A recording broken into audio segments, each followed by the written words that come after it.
time slots. So if you've picked a, I don't know, I think the time slots are 5:30 to 6 and 6 to 6:30, but if you have a 6 o'clock time slot and you show up 15 minutes early at 5:45, you cannot go get on that table because the other team is T-ball or flag football is already there. They need to have a full 30 minutes. But you can be there early. You can go ahead and get your uniform box. You can be standing over to the side and waiting, and if a parent shows up, then you can go ahead and start if you need to. But as soon as your time rolls up at 6 o'clock or whatever, take over your table. Nicely. Any questions about uniform night? Play It Again Sports will be there again. It'll be 10 cent. 1 cent tax night. On the back of your sheet, that's an example team sheet that I was talking about. We will email you a copy of this tomorrow. So be checking your email. You will go in, that's why it says example, you'll go in and you can change your team name, you can put your team colors, you change all this information, you can create your own snack and drink roster because guess what, that's what they want. At the end of their games, these players, it doesn't matter if they're 12 or it doesn't matter if they're 3, they want their snacks and drinks. Alright, so create a snack and drink roster, assign that, and then give this sheet to the players along with your player packet at uniform night so that the parents can have it and you'll be fine. So we'll email that tomorrow. The next sheet you have is your schedule. We will stick to the hour and 15-minute start time between games to allow any delayed game times that we have. So you'll have an 8, 9:15, 10:30, and 11:45. At the very bottom you see it says inclement weather. We'll call the games. We'll do the best. We'll use our best judgment possible. So it's a catch-22 with weather. Sometimes there have been times where it's been ugly on radar. I called it, and then 2 hours later it's sunshine. Just because the weather pattern changes so much. It's so hard to predict these things and try to make calls, but we'll make the best calls that we can. So that's your schedule. On the back you have all the teams for flag football 7 to 9 and 10 to 12 along with the coaches if you need that information. Your next sheet is the yellow one. This is your practice schedule. So on the bottom here under flag football, all you need to do is find your team name and then look over. Oh, they actually put y'all at World Outreach. They weren't supposed to.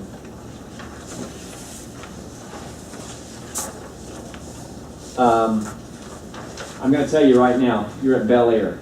I don't know why they put World Outreach for flag football. I'm sorry. No, they didn't. Yeah, that's for that. Okay, I'm sorry. I was looking at the regular practice schedule. This is right. This is right. Forget what I just said. Erase that. This right here is your practice schedule. These are the open spots that I was telling you about. So if you get rained out or you have to cancel for whatever reason, and if you want a Friday and you're on a Thursday, call the office, tell them you want that time slot that's open. If it's available, you can have it. If not, that's fine. No one is to call and schedule additional practices just for the sake of getting practices in.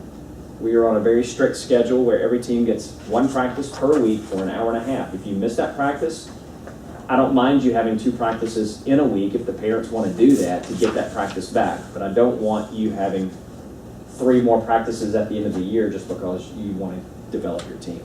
We're going to stay on the same level throughout the entire season. Any questions about that? On the back, you have your flag football schedule. This is at Bel Air. So all of your Saturday practices, May 25th and June 1st, will be here right outside these walls on this open field. I will provide all the equipment to you. I will have I'll have 2 bags of balls. I'll have your 2 bags of flags and cones for you. All you need to do at the end of your practice is make sure that you have all the balls and all the flags and cones so that the next team that comes in, it's there for them. You'll have,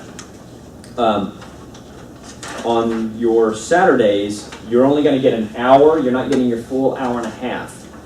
But on your weeknight practices, you'll get your full hour and a half for practices. Yes, sir? You're going to bring that same lock to the cage at Bel Air? So No. They'll be on the field. No, all the equipment will be on the field. Okay. Because I'm just going to be bringing it in for that day and then taking it because the very next week on Monday night you'll start your weeknight practices. Okay. So I won't lock anything down, but I'll have half your equipment on one side of the field, half your equipment on the other side of the field, and you guys just work it. There might still be some lines from our soccer field that you can use as boundaries, but I can't guarantee that. Good question. Anything about Saturday practices? May 25th and June 1st. So we'll have uniform night next Thursday night, May 23rd. 2 days later, you'll have your first Saturday practice. And then on Monday night, that next Monday night, we'll start your first weeknight practices. Then you'll come back that following Saturday, June 1st, for your second Saturday practice. And then you won't have another Saturday practice the rest of the season. You'll have only weeknight practices at your normal time. So you'll have hopefully up to 4 practices, weather permitting. I'm not saying it won't be hard. I know I didn't. That's your schedule. All right, concession stand schedule. If you look at that, you may or may not be scheduled for concessions rotation. Now, you'll notice on June 15th, June 22nd, and July 6th, June 22nd, that's a Bulldogs. Is that you guys again? Yeah. Okay. So your team has concession duty all day from 8 to 12. Well, really 8 to 1. 12 is the start of the last game, but we usually shut down at halftime, as you know. But anyway, your team will have concession duty all day. And what that means is there is a family on your team who is playing on your team with a full scholarship. And part of their requirement is that they have to work a full day of concessions. Okay? They know who they are. We will email them the week leading up to that to confirm that. We'll even email you letting you know who that family is so that you, in confidence, not in front of the entire team, can go up to them and say, I just want to remind you you're on rotation for concessions all day Saturday. And they'll know. Okay? The rest of it, Yankees, Giants, Pirates, Mets, Tigers, Royals, Mariners, Oilers, Jets. Okay, so it looks like the June 29th, Jets. Are y'all here? Jets. You'll have it at the 11:45, the last game hour on that day. And typically the way we do this, if you're new to One Goal Sports, the easiest way to do this, your team has to work it for that entire hour of your game. So instead of scheduling one family to work the entire game because they're not going to be able to see their kid playing, they're not going to be able to see hardly any of the game at all because of where it's positioned. What I do is I get 4 volunteers or 2 parents to volunteer, and you schedule them when their child is not playing. So you have to be intentional and say, I've got the game roster, I've got the Adams family and the Smith family who want to help with this. So the Adams family, I'm going to play your child. You know, you're going to do it the first and second quarter, but your child will play in the second and fourth quarter so that you can watch your child play. And when you position it that way, parents don't bark at it.